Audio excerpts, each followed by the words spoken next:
नमस्कार प्रिय मित्रों, आज बात करेंगे ग्लोबल जेंडर गैप इंडेक्स के बारे में जो जारी होता है 2024 में। ये इंडेक्स कब जारी किया गया है, ये कौन सी संस्था जारी करती है, इसमें कितने देश शामिल किए गए थे और कौन सा देश शीर्ष स्थान पर है, भारत की क्या स्थिति है, इन सभी प्रश्नों पर चर्चा करेंगे। साथ में किस तरीके से इस टॉपिक से आयोग प्रश्न बना सकता है, तो प्रश्नों को भी लिया है, आइए जान लेते हैं। पहले जान लेते हैं कि ये इंडेक्स जो है वो कौन सी संस्था जारी करती है और ये इंडेक्स जो है वो कब से जारी किया जाता है।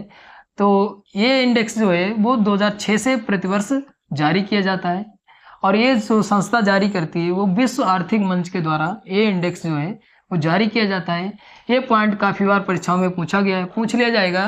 ग्लोबल जेंडर गैप इंडेक्स जो है वो कौन सी संस्था जारी करती है, ये महत्वपूर्ण बन जाता है। विश्व आर्थिक मंच के द्वारा जारी किया जाता है और ये इंडेक्स 2006 से प्रतिवर्ष जारी किया जाता है।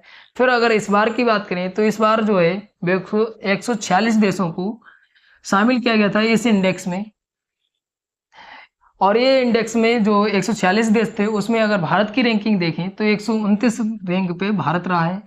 तो यहाँ पे अगर बात करें 2023 में 127वीं रैंक थी और इस बार जो है वो 129वीं रैंक है। इसका मतलब कि जो है जो भारत है वो इस रैंक में 2 पायदान जो है वो नीचे हो गया है। जितना कम रैंकिंग होगा उतना अच्छा बेहतर माना जाता है, जितनी अधिक होगी उतनी गिरावट आती है। तो यहाँ पे जो 2 पायदान है इस बार जो है भारत नीचे हुआ है। किसमें? जेंडर गैप इंडेक्स में, ये भी याद रखिएगा। अगर पूछ लिया जाए इस वर्ष का जो इंडेक्स है वो कब जारी किया गया है, तो ये जो जारी किया गया है वो 12 जून 2024 को जारी किया गया था। फिर आज आगे जानते हैं कि इसके शेष सूचकांक कितने हैं। तो शेष सूचकांकों के बारे में जान लेते हैं क्योंकि यहाँ से भी एक प्रश्न पूछा गया है, आगे प्रश्न के बारे में चर्चा करेंगे। तो यहाँ पे 4 शेष सूचकांक हैं इसके। तो शेष सूचकांक में जान लेते हैं, अलग अलग रैंकिंग होती है शेष सूचकांक की।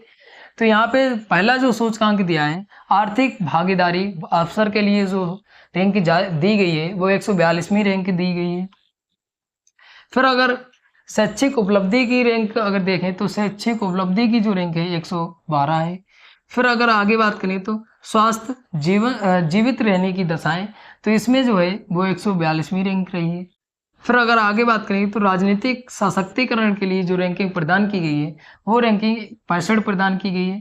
तो यहाँ पे जो है कि 4 से सूचकांक होते हैं इसके, तो ये महत्वपूर्ण बन जाता है। पूछ लिया जाएगा जेंडर गैप इंडेक्स में कितने से सूचकांक होते हैं, तो 4 होते हैं और इसकी अलग अलग रैंकिंग होती है। ये अभी तक जो प्रश्न में पूछा गया कि गैप इंडेक्स में, जेंडर गैप इंडेक्स में कितने से सूचकांक होते हैं, तो 4 होते हैं, ये याद रखिएगा। अगर राजनीतिक सशक्तिकरण की देखें तो महिलाओं के लिए जो भारत सरकार है उसने बहुत सारे बदलाव किए हैं, बहुत सारी स्कीमें चलाई हैं। जैसे जो राजनीति में भाग लेने के लिए महिलाओं के लिए 33% आरक्षण के लिए जो नारी शक्ति वंदन अधिनियम बनाया था 2023 में, वो भागीदारी, राजनीतिक भागीदारी लेने के लिए। फिर करोड़पति दीदी जैसी योजनाएं चलाई हैं। फिर अभी हाल ही में 23 तारीख को जो बजट पास हुआ है उसमें जो है वो 3 लाख करोड़ रुपए का बजट किसके लिए केवल पास किया है, तो ये महिलाओं और किसके लिए, बालिकाओं के लिए, मतलब विकास के लिए बजट पास किया गया 3 लाख करोड़ रुपए का। आप अगर बजट के बारे में वीडियो देखना चाहते हैं तो मैंने कल वीडियो अपलोड किए, जो सरकारी रिपोर्ट है उसी रिपोर्ट को डिफाइन किया है, जो परीक्षा की दृष्टि से जो महत्वपूर्ण होता है उसी को बताया है। तो आप चैनल पे जाके देख सकते हैं। फिर आगे बात करें तो आगे जो है इसमें कौन सा देश जो है वो शीर्ष स्थान पर रहा है, तो ये जो है इस इंडेक्स में जो शीर्ष स्थान रहा है वो आइसलैंड का रहा है। और एक बार नहीं, आइसलैंड 15 वर्षों से ये शीर्ष स्थान पे है इस इंडेक्स में, ये भी याद रखिएगा। 15 वर्षों से ये शीर्ष स्थान प्राप्त कर रहा है जेंडर गैप इंडेक्स में, ये भी याद रखिएगा।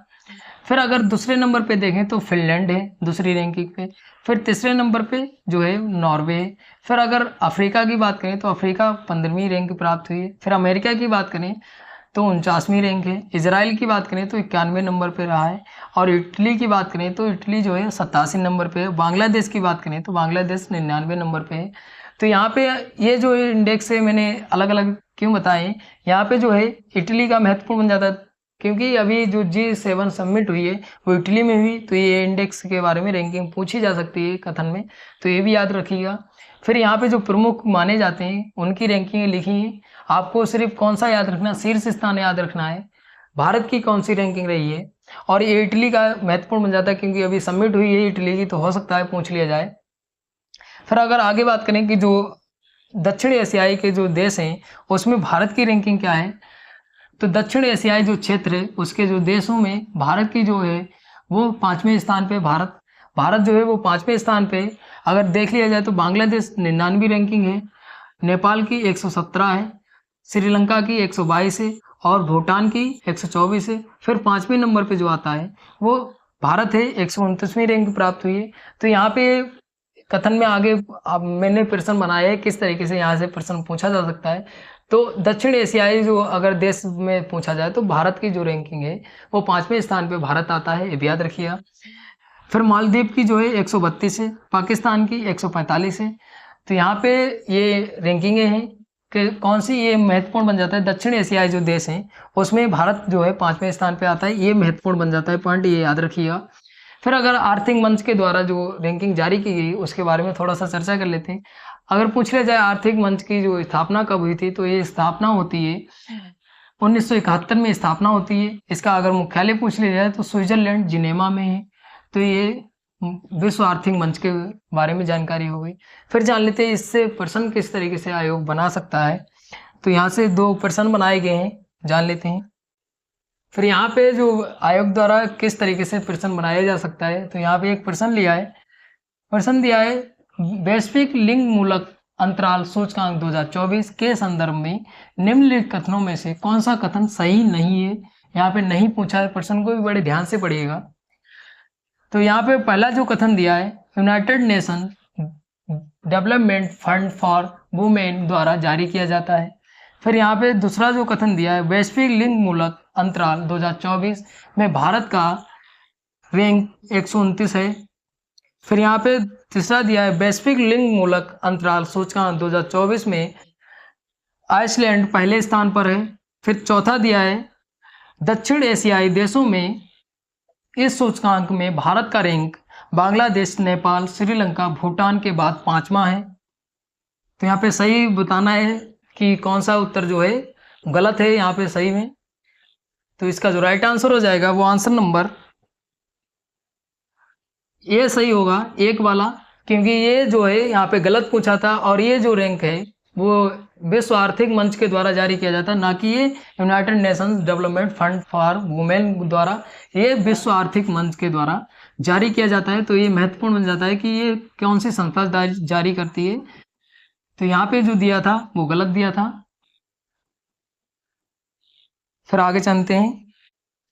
फिर यहाँ पे जो अगला प्रश्न दिया है वैश्विक लिंग मूलक अंतराल सूचकांक 2024 के संदर्भ में निम्नलिखित कथनों में से कौन सा कथन सही नहीं है। यहाँ पे नहीं कथन पूछा है।